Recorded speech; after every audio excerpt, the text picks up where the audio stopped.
Is God here to answer my prayers?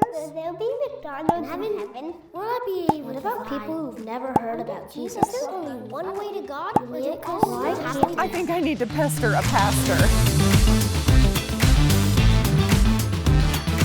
Hey everybody, welcome to Pester a Pastor. I'm Claire and I am joined once again by my friend Austin, who happens to be a pastor, and we're so glad that you're here. I'm here and I'm back and I'm glad to be back. Buddy, are you ready for more tough questions? I think so. I love the tough questions. I Good. love the questions that people are asking. Okay, I'm so glad to hear it, but let's get to know you a little bit better before we jump in. When was the last time you were scared by something? Scared. Or surprised? Surprised. Scared or surprised? I got it. A couple months ago, I was coming home from work, and it's just a normal day. Get the stuff out of my car. I'm walking into my front door, and what happens? I feel a shot of cold water on my face and on my back and on my butt. My kids ambushed me. They surprised me with the hose. They were hiding, and I was very scared and surprised and wet. Were you mad? They caught me on a good day. So Okay. no, I was not mad. I think if somebody greeted me at the door with like a water gun, Yeah.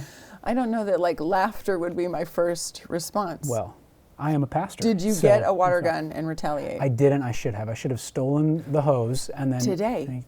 Wait for them when they get home. I'm coming for you. Okay, well that's fun, but Yeah. oh my gosh, we have a bucket full of tough questions. Oh, this is them These here. are the tough questions Ooh, the okay. kids have about faith and God. Are you Okay, ready? I'm ready.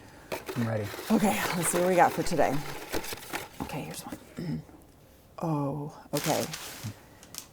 Why did God create hell, and is there a hell?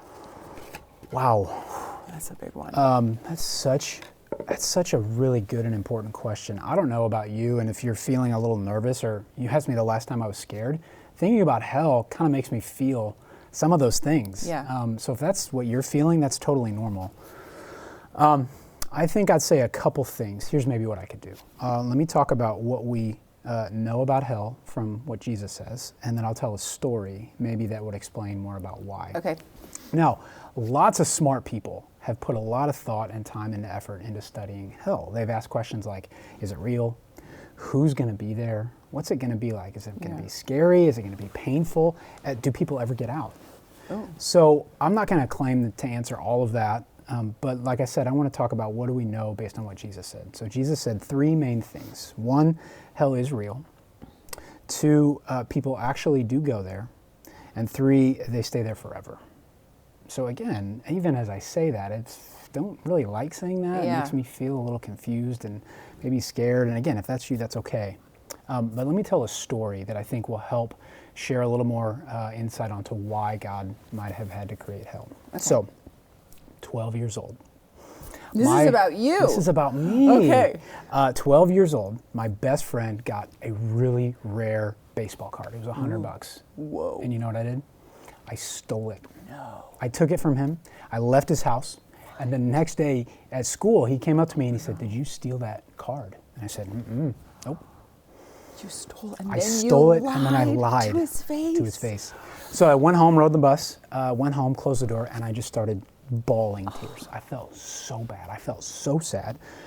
So I called my friend, picked up the phone, and I said, I'm so sorry that I stole your card and then that I lied about it. And you know what he did?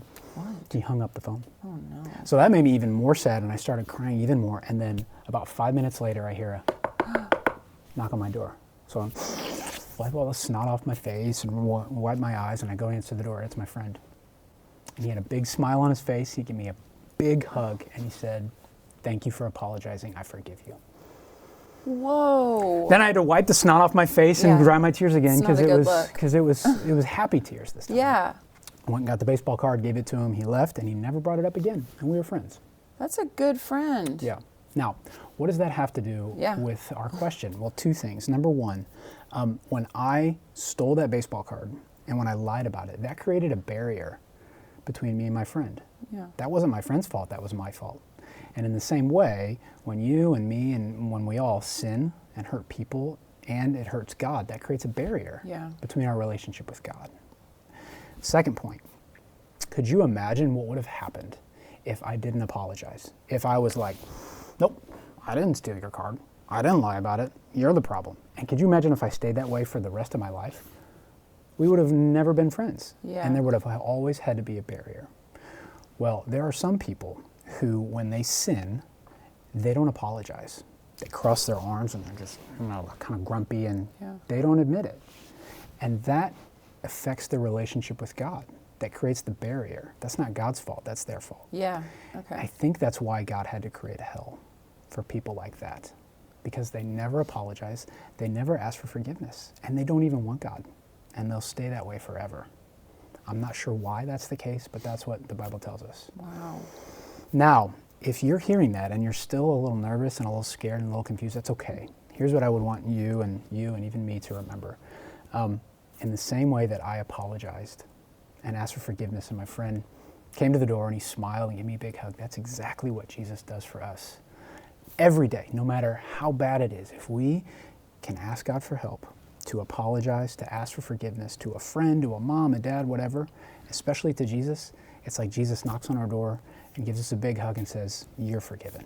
So it's important to know about hell, and if you're still a little nervous and confused, that's okay, but I also want you and us to remember that there's always forgiveness and always hope to get a big hug from Jesus. Yeah. Yeah. Oh, Austin, that was so helpful. I hope so. I really appreciated your story too. That really helps me make sense of that. And if my friend is listening, thank you. Yeah, Seriously. we all thank you. Oh my gosh, that was so great. Man, I don't even know if it's possible. Could you even sum that answer up in one sentence? Wow. Okay, the question? I'm going to try. God created hell because he had to create a place for people to go who didn't want him. Man, you're the king of the one sentence sum ups. That is a gift, my friend. If you can make a t-shirt or a crown, I would appreciate it. I will. We're going to do that. We're going to make great. your shirt. Oh, thank you for being here. I hope You're you'll welcome. come back and answer more questions. Yeah. If you'll have me, I'll be here. Okay. Hey guys, tune in next week. We'll have more another pastor to Pester.